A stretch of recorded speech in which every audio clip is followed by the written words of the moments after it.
Hello, everyone. So in this PowerPoint, we're going to cover introduction to the automotive industry and a little bit of safety too. So as always, be sure to take notes, pay attention, because some of the questions, well, all of the questions from your first quiz will come from this PowerPoint, okay?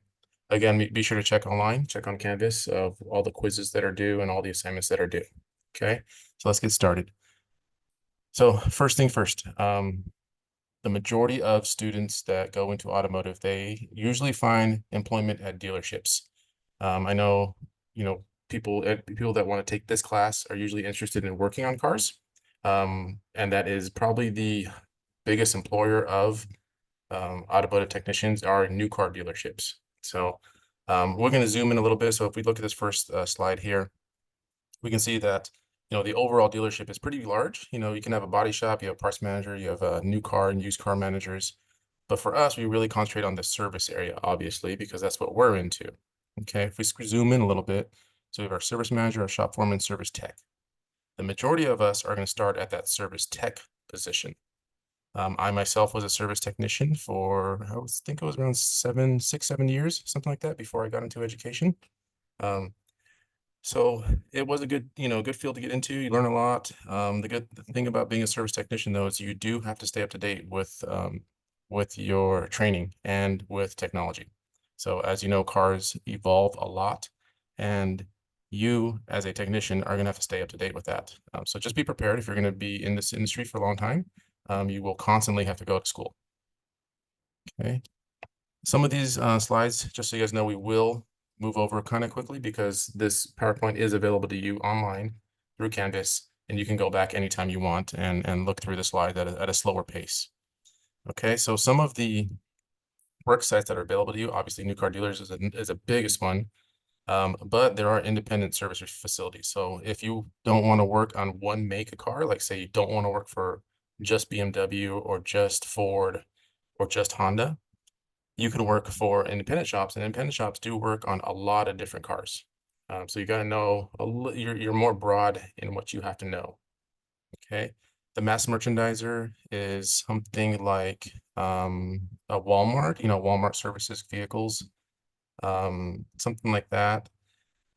The specialty shops, they only do one thing. So think of like, say, Costco tires, Amco, because they just do transmissions mainly. I know they've expanded into new things nowadays, like check engine lights and stuff like that, but their main priority was transmissions. Midas, they were known for doing brakes. I think they do other stuff now. But that's what a specialty shop was. And then fleet services. Fleet services are the municipalities. So cities, counties, people that work on, say, buses, people that work on cop cars, people that work on public works vehicles. We've seen them all around the road. So people that work on those, they still have to have technicians that work on those vehicles. That is a really good job to get into later on in life. A lot of new technicians start with dealerships or independents or some of these other, mass merchandiser and specialty shops. But a lot of technicians, what they do is they end up at the fleets because the fleets pay so well and they have good benefits. That would be, if you want to stay working on cars, that'd be a good option for you to do later on, as you gain some more experience. Okay. A couple of these. So these are just some of the, jobs available: loop tech, PDI, general tech. For the most part, everyone's gonna start as loop tech. Some people do start as porter though, but you do move up and you progress a little bit as you go through. Okay, keep going. Repair orders. So repair order is a legal document that is required for all vehicles that come into the shop. So a service advisor will write up the repair order, then the repair order will be given to the technician. And if you notice here in the middle where it says instructions, that is where the technician looks. So basically, the customer brings in the vehicle, they have something wrong with the vehicle, or they're just doing a service, whatever it is, it's going to say what it needs to get done right there. And then that's your job to figure out what needs to get done. So if it just says check engine light, you're going to pull it in, you might drive it around a little bit, verify the check engine light's on, put a scan tool on it and pull a code and start from there, start your diagnosis process. If it just says a 45K service, then you go to parts, you get the service, the filters, If it needs wiper blades, air filter, cabin filter, whatever it needs, you go get it and you complete the service. Those are relatively easy, obviously, but it could be anything on there. Could be noises, could be other lights, could be, car got in an accident, could be anything. Okay. So that's what the repair order is going to have on there for you as a technician. It's going to have other stuff obviously on there, but the main thing that we're going to be looking at as techs is that center section there of what is wrong with the car, what needs to get done. Hopefully most of you in this class, because this is a entry, and this is not an entry level class, I should say. This is more of a intermediate mid-level class. I'm hoping everyone here in this class has taken Introduction to Automotive.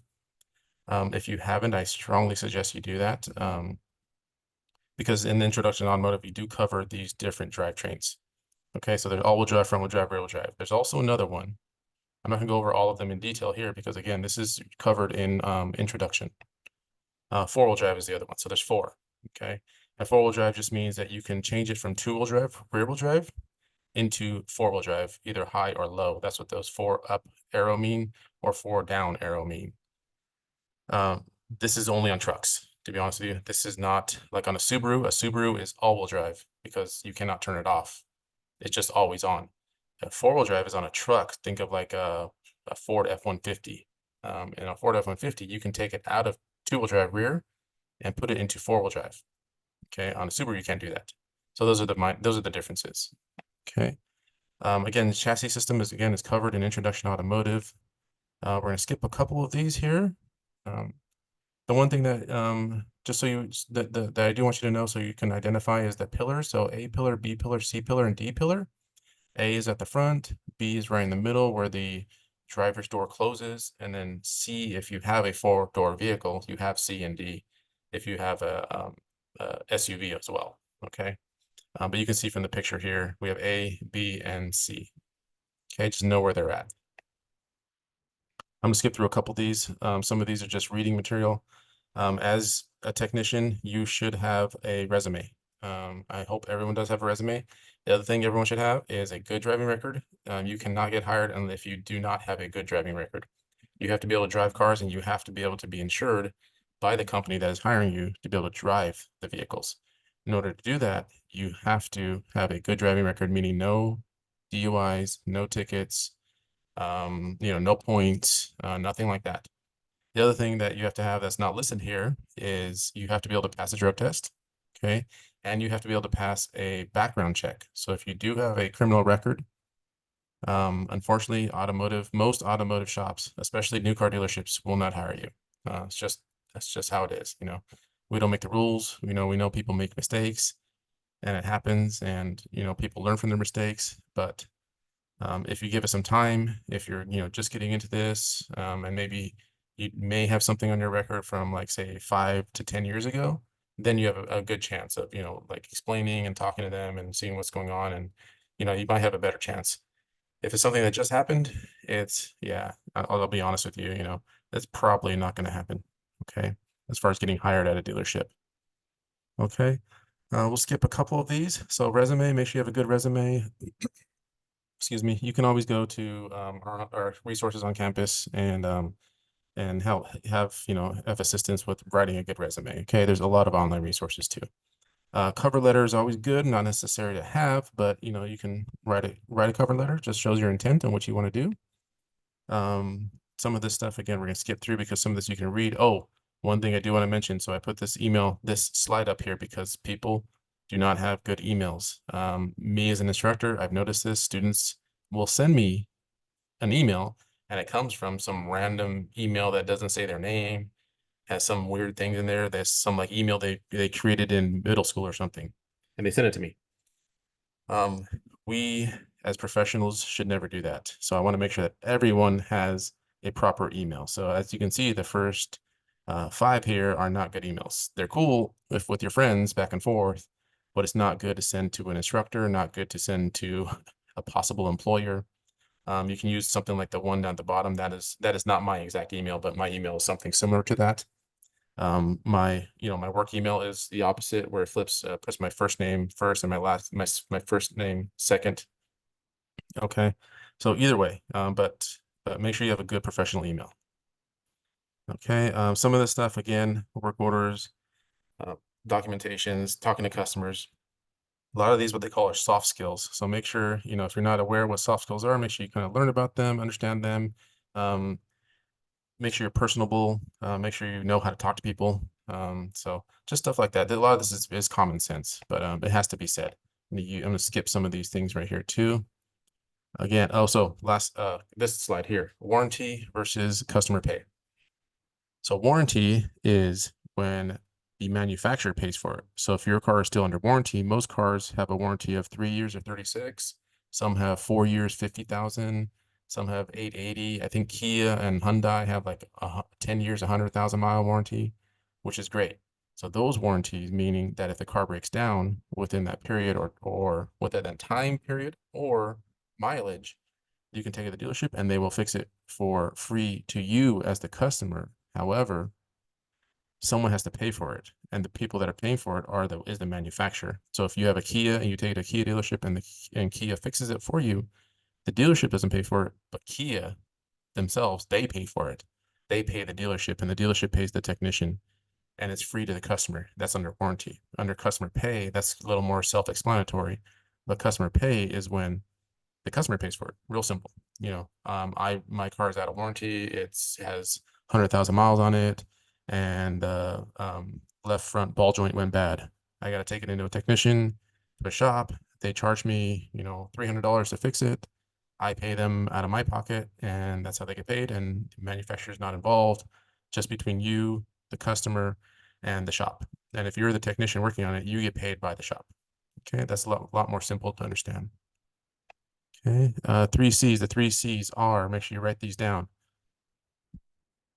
Concern, cause, correction. Again, concern, cause, correction.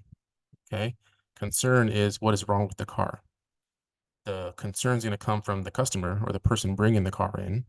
They're going to tell you what's wrong with it. The check engine light's on, needs an oil change, the tire's flat. There's a noise in the steering when I turn left. So those are all concerns. The cause, um, is what you find. So you're going to find what's wrong with it. The car comes in with a check engine light. You diagnose it. You find that the mass airflow sensor is bad. That is the cause, a bad defective mass airflow sensor. The correction, again, is up to you as a technician to figure out and to complete. The correction is replace the mass airflow sensor. Okay. The correction is an easy one because it's just you replace the part or you fix something, like a flat tire.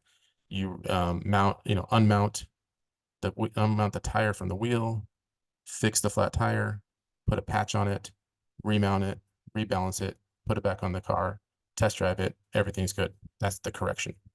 Okay. So those are pretty easy to understand. I think you should have heard these in introduction to if you've taken intro already. Okay, ASE. ASE stands for Automotive Service Excellence. They are certifications that all technicians can take. Some are required to take them, some are not. Some shops recognize them, some manufacturers recognize them, some don't. But they're pretty common. I think in automotive you hear about them a lot. They're just standardized tests that you have to go to a testing center and you have to take them. There are 8 of them that will get you the master status, A1 through A8. And we can go, well, at another section, another point in different classes, you do go through them.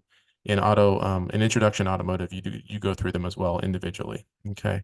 But eventually you would want to start taking some of these tests. You need at least 2 years experience to get them. So make sure you have at least 2 years experience before you try them. You could pass the test before your 2 years experience. And if you do pass it, that's great, but they won't give you the ASE certification until you have at least 2 years of a full-time experience. Okay. Let's keep going. So shop safety. Couple things on shop safety. So even though we're not going to be in the shop in this specific class, because this is a fully online class, we are going to, oh, sorry, you know what? Let me go back. If this is a hybrid class, we will be in the shop. Since some of you are taking this hybrid, we'll be in the shop. If you're not taking this hybrid, you're taking this class as a fully online class, then we won't be in the shop, obviously, unless you take the lab portion of this class. Okay, so just so you know that this class here is AUTO-116A or 116 hybrid, depending on the section you're taking. And the 116B, if you're just taking A, the B section is the lab section of the class. So if you want to take the lab, you can, and obviously this would apply. Okay. But again, shop safety is covered in introduction, it's covered in all of our classes.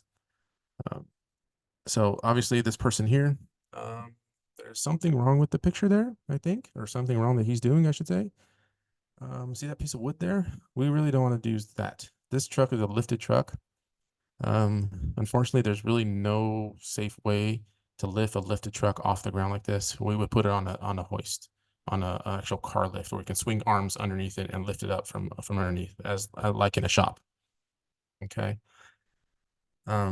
So we'll continue on here. There we go. And next one, safety glasses. So here's the question: when should you wear safety glasses? If your answer was all the time, then you are right. Okay. um, you should wear safety glasses all the time. If you're using power tools or not using power tools, if you're just standing in the shop, if you're walking through the shop, if you're under a car, if you're under the hood, you should always have safety glasses on. Okay. Especially in our automotive shop at our college, you will have safety glasses on. Everyone does when they're in the lab, period. Okay. The ANSI is the standard institute that creates the standards for like the quality of the plastic that goes in the safety glasses. You could get some really cheap ones, and then you can get some good ones that are ANSI approved. Definitely look for that ANSI badge or logo on the side of the box when you buy the safety glasses. That just tells you that they're better quality. Okay. Don't want to cheap out on safety glasses. But remember, safety glasses are supposed to be worn all the times, at all times in the shop, no matter what. Steel toe shoes are optional. You can wear steel toe, but they are not required. If you are comfortable with wearing them, great. If you're not, you don't have to. I personally never did wear steel toe shoes in the shop. They're just too heavy, and because we move around a lot as technicians. If you're into diesel, I believe diesel shops do require you to wear steel toe, but again, they work with a lot heavier stuff than we do.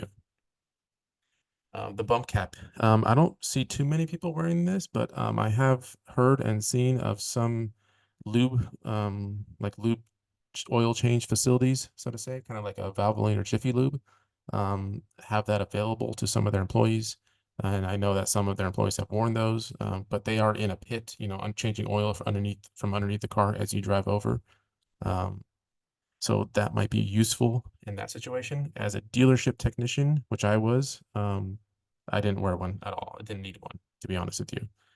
You do bump your head here and there. It would help, but again, wearing that all day, all the whole time, is not going to be that comfortable. Okay. Nothing with latex or nitrile gloves. Okay. Latex, we do not wear latex in automotive. And there's one very, very specific reason, is because latex does not come in when it comes into contact with oil, any kind of oil, so motor oil or transmission fluid or brake fluid, it starts to disintegrate. It doesn't hold together. So latex is only used in the medical field, is not used in automotive. We use the nitrile gloves, the blue one on the picture there. And those are the ones we use because when they come in contact with the oil, they don't break down. Okay. And that's the main reason. Mechanics gloves are always good to have. They help you against thermal protection, so heat, temperature. So if cars are hot when they come in, you want to start working on it right away. Sometimes you can't because it's too hot, so you can put those gloves on, and then that'll help, to get by. When we're washing our hands, there is the correct temperature, 110 degrees. We don't want to go too high. We can't wash our hands at 150 degrees, so we'll burn ourselves.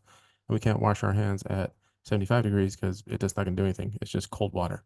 And I mean, it'll rinse it, but it won't actually like take the dirt off as well. Okay.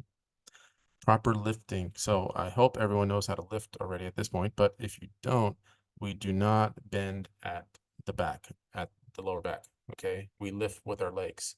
The proper height, working height for us is roughly chest height or elbow height. When we lift the vehicles, we want to lift them to the around, I would say, chest height, stomach height, elbow height, all in that range, our torso height. We do not want it too low. We don't want it over our head unless you're going under the car, but our proper working height is roughly chest height. Okay. Now, pushing or pulling, when we push a vehicle, we always push vehicles, sorry. We always push vehicles. We never pull a vehicle, because if you're pulling a vehicle and you trip and fall, guess what's going to happen? The vehicle's going to roll over you. So we always push vehicles. Okay. Push or pull a wrench. Now, here's the other thing, that this is always a difficult topic, because when we pull a wrench, we have more control, because we theoretically won't pull into ourselves. That's the textbook answer, so to say. However, we don't always have enough room. We get more power by pushing, but when we have more power, if you slip when you're trying to push the wrench, you may bust your knuckles on whatever's ahead of you. So there's always that risk. You get more power by pushing, but you have more control by pulling. Okay. So if you had a choice, the choice is to pull. Sometimes you don't have that choice, though. Oh, I kind of went ahead of myself, but proper working height, roughly elbow height. Okay. Chest height, elbow height. Okay. Kind of already talked about on the other slide. So we'll continue on. The batteries, when we lift the batteries out of the vehicle, we do not tilt them more than 45 degrees. Okay. So it is 45 degrees. We do not tilt them more than that. Again, I hope everyone's taking notes as we're going through this PowerPoint. Noises. So we don't want any noises above 90 decibels. And that is for sustained. So an impact gun, when you're taking off a tire, makes way more than 90 decibels, but it's only for a split second. You're only using it for the 4, 5, or 6, or 8 lug nuts in a short period of time. Then you put the gun down, then you go to the next wheel, you do all 4 wheels, and then you put the gun down, you do what you need to do, then you go back and put it. So it's only a short period of time where you're actually going above the 90 decibels. This is for sustain. So meaning, like, if you work in a factory, you can have you have to wear hearing protection if the decibel level is above 90. Okay, and that's what this refers to.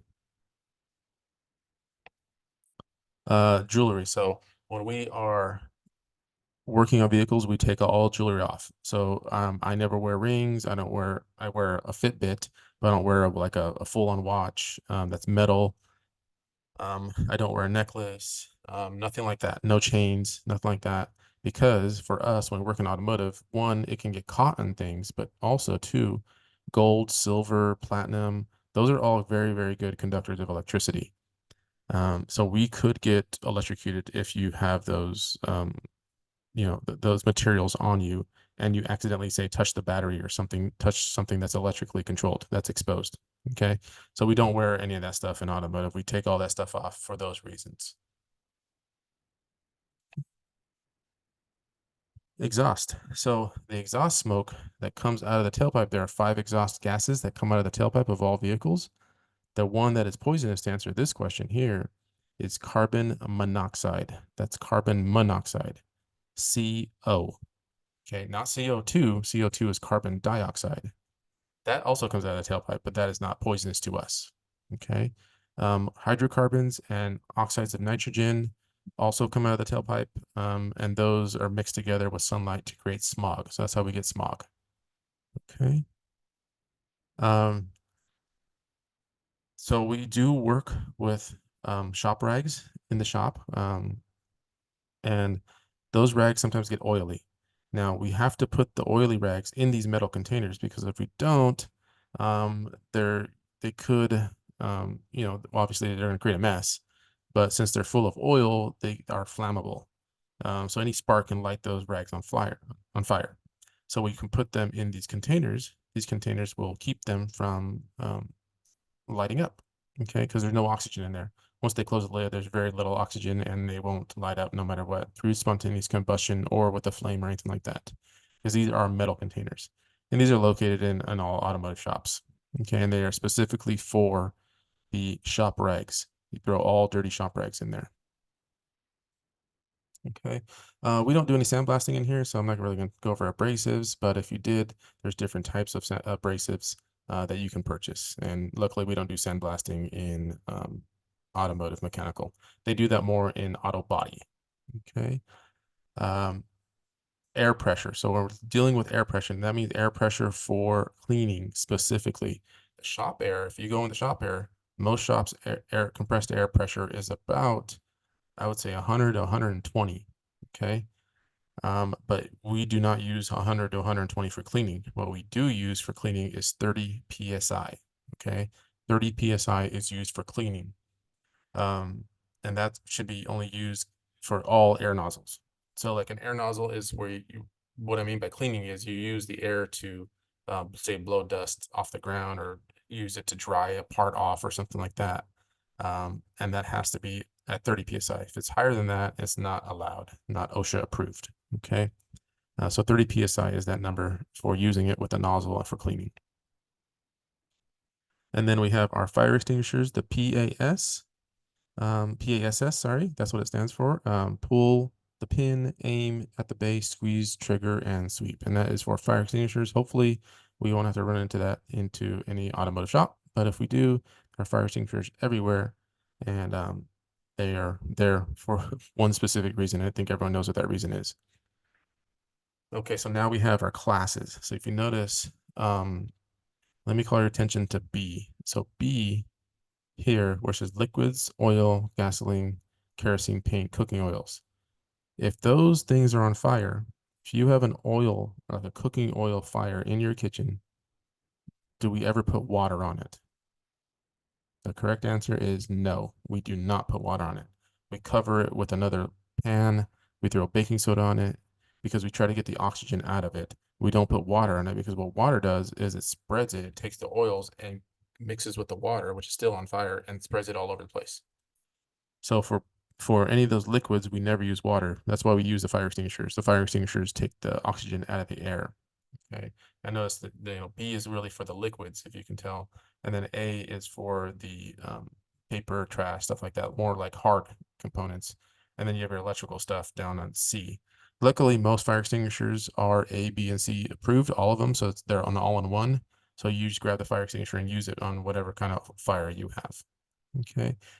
They do make the ones that are just single, just an A, just a B, just a C. But in our shop at our college, we have the ones that are cover all three areas, so we don't have to worry about it. Okay. Fire blankets. Hopefully those won't be used again. If there's, we just cover the fire with the blanket. It's not flammable, and it takes the oxygen out of the fire. First aid kits are readily available throughout the shops and most shops. Okay. There are eye wash stations at the back of the shop and throughout the shop. There's the portable ones, so to say. They're like little bottles. You twist the bottle off and spray it in your face or spray it in your eyes if you get anything in your eyes. Okay. Yeah, you do go it all wet, but it's fine if you get wet. You'd rather have not some, you'd rather keep your eyes clean. That's more important. Okay, disconnect. Couple things I want to point out here. So all hybrid and electric vehicles have a disconnect, meaning they you can go to the somewhere in the vehicle. Usually it's in the trunk or maybe in the center console or in the back seat.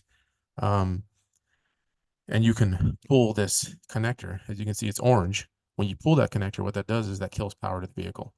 So that way you can go and you can, like, if a car's in an accident, you can pull that, and that way there's no chance of getting electrocuted. That kills the power to the rest of the vehicle. There's still electricity in the battery, and there always is, just like you have a battery just sitting anywhere in the shop or on your desk, or just a AA battery always has electricity in it as long as it's charged. Same thing with cars. The batteries are always live no matter what, but what that does, this connector does, is it kills the rest of the car, meaning there's no electricity to the rest of the car, which is good. The other thing, if you notice that the person there is wearing the high voltage linesman's gloves. Now those gloves are meant so you don't get electrocuted if you happen to touch something. So those are the same gloves that the electricians wear.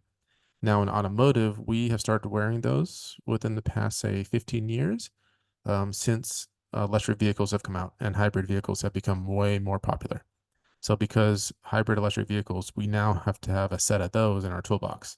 So the linesman's gloves, there's a rubber glove, and then there's a leather glove that goes over the rubber glove, and that protects us from electrocution on these high voltage systems. Okay, and you do have to wear those for sure when you're dealing with high voltage vehicles. Okay, again, the other thing too on the high voltage quick disconnect, if you ever want to service the vehicle, that is, we need to remove that too. Service meaning doing anything with the high voltage system. Okay. Again, there's just a different style. So that's the orange one on a Ford Escape. It's in the trunk. It just, you kind of twist it and pull on that one. Okay. The other one was a Prius. And here's a GM old 42-volt system on a GM. It's green on theirs. They have all switched to orange now. This is an earlier model, but the new ones all have orange. Okay. A couple environmental hazards. MSDS sheets or just SDS sheets. So they have changed the name recently to SDS instead of MSDS, but they're the same thing. So if you see MSDS or SDS, it means the same thing. It is just the information that is available to you about a certain chemical. There are SDS sheets on everything, every chemical, every solid that there is. So you can look up one for gasoline. You can just Google it, say, SDS WD-40, and it'll come up right away.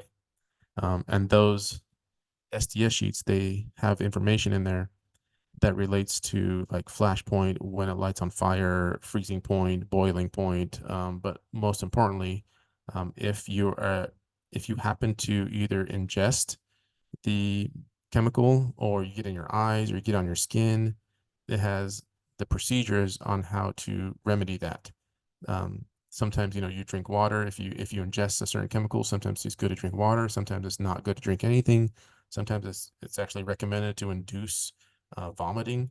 Sometimes it's better to drink milk. So all those different chemicals have different procedures on what to do if it gets in contact with you in any way, whether ingesting on your skin or in your eyes or something like that. Okay, and that's what the SDS sheets tell us. Now there's one very important thing why we don't use compressed air. Let me go a little bit forward. Yes, here. So here, I'm gonna switch between these two slides. Compressed air, remember, we're only gonna do 30 PSI, but also we never want to spray compressed air at brakes. The reason is brake dust. So that dust becomes airborne and then we inhale it, and that is not good for us at all. Brakes don't have asbestos in them anymore. At least new brakes do not. However, old brakes did have asbestos, and we treat all brakes like they still do have asbestos in them. Because regardless if it has asbestos or not, it's still not good for us to breathe in. So so again, don't use compressed air with brakes. And also, we use water or parts wash or brake clean to be able to clean off the brakes as we're using. And that's what they're using here. They're using water and soapy water in a little tub to clean off the brakes. Okay, so that's what we're going to do. Luckily, in the class, it's electrical, so we don't have to do any of that. Good thing about electrical is it's one of the cleaner or cleanest subjects in automotive. Okay, storage oil waste. So make sure we always dispose of oil in a proper manner. We do not pour it down the drain or bury it in the backyard or anything like that. Okay, we don't pour it down the sink. So we always have our oil drain at the shop, and the shops usually take care of that. Okay, fireproof cabinets are available to all students, and that's where we store all our chemicals. Okay, and this is just a parts washer. We don't use solvent anymore in California. Solvent is used in other states, but not in California. Okay, so we just use hot soapy water. That's all that is. So this whole container here, this black container here, this picture, these tubes here on top, those tubes, they just spit out water, and it's usually heated and it has soap in it, and that's it. Okay. And for the most part, does a good job of cleaning. So that's all we really need. And then antifreeze, again, same thing with oil. We don't just throw antifreeze down the drain. We have special containers that we pick up that they're stored in, and then we have companies pick it up. If we're going to store gasoline, or we're going to have gasoline in a gas caddy, it has to be in a red container. The container has to be red. That is by law, and I think almost all of them are red. I haven't seen any that are not red, actually. You may be able to purchase one. I don't know, but the ones I've seen are always red. Okay. Last couple things. There are a few things that do contain mercury. Here's a list of them right here. HID headlights, navigation displays, any display basically. A display has mercury in it. So if a display, as long as it's not out in the open, it's not going to harm us at all. So, but just so you know, so that way everyone's aware, those components that are listed there do have mercury in it.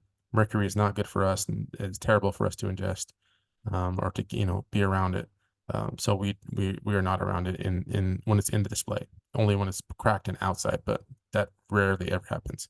But we have to be aware. Okay. And then the last couple slides, I'm going to skip over this one. You guys can read that as you choose.